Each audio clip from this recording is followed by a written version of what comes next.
सच के साथ breaking news 24 में आपका स्वागत है। मैं हूं एजाज शाह। लोक संघर्ष मोर्चा की ओर से जलगांव ज़िले में आदिवासी और गौर गरीब जनता के लिए राशन कार्ड मुहिम शुरू है और कई सारी सामाजिक संस्थाएं और फाउंडेशन के लोग भी इनका सपोर्ट कर रहे हैं। इसी बात को ध्यान में रखकर सैयद असरार नगर मासूमवाड़ी के परमवीर चक्र शहीद अब्दुल हमीद फाउंडेशन के नौजवानों ने राशन कार्ड मुहिम का रविवार 8 अगस्त को कैंप रखा था।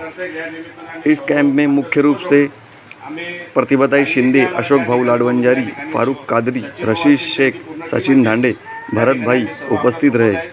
इस कार्यक्रम को कामयाब बनाने के लिए वसीम सर, फारूक तेली, मोहसिन मनियार, अकरम शाह, वसीम करीम, रफीक पटेल, मोइन, अब्दुल रहमान वगैरह ने काफ़ी मेहनत ली।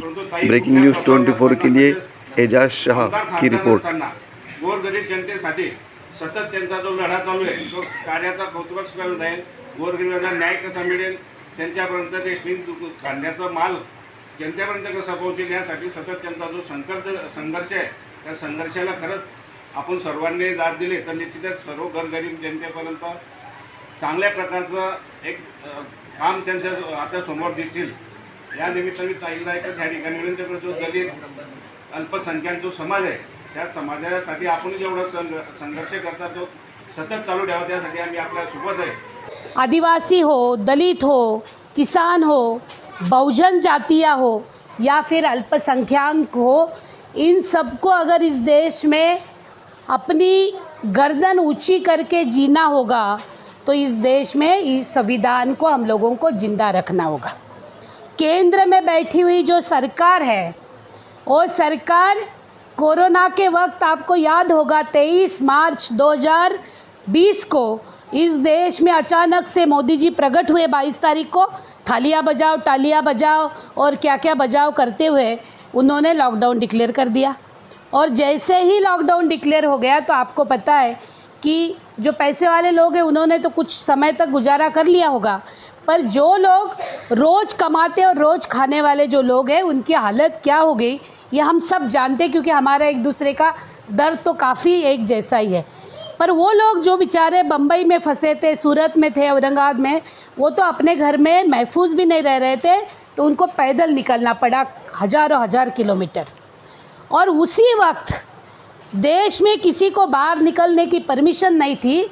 उसी वक्त नरेंद्र मोदी नाम का हिटलर शाह दिल्ली के अंदर इंदिरा गांधी स्टेडियम हो, वहाँ पर कृषि भवन हो, वहाँ को विज्ञान भवन हो, रेल भवन हो, पंतप्रधान का जो आज का बंगला है वो हो, या हमारे पुरखों से इस देश में मुग़ल से लेकर जितने भी राजा हो गए थे उन सब ने जितनी भी इस देश को बनाया, ऐसे बहुत सारी मालूमात, बहुत सारी मूर्तियाँ, बहुत सारी चिन्ह म्यूजियम में थी 500 साल पुरानी, उन सबको ख़त्म करने का काम नरेंद्र मोदी कर रहा था दिल्ली के अंदर।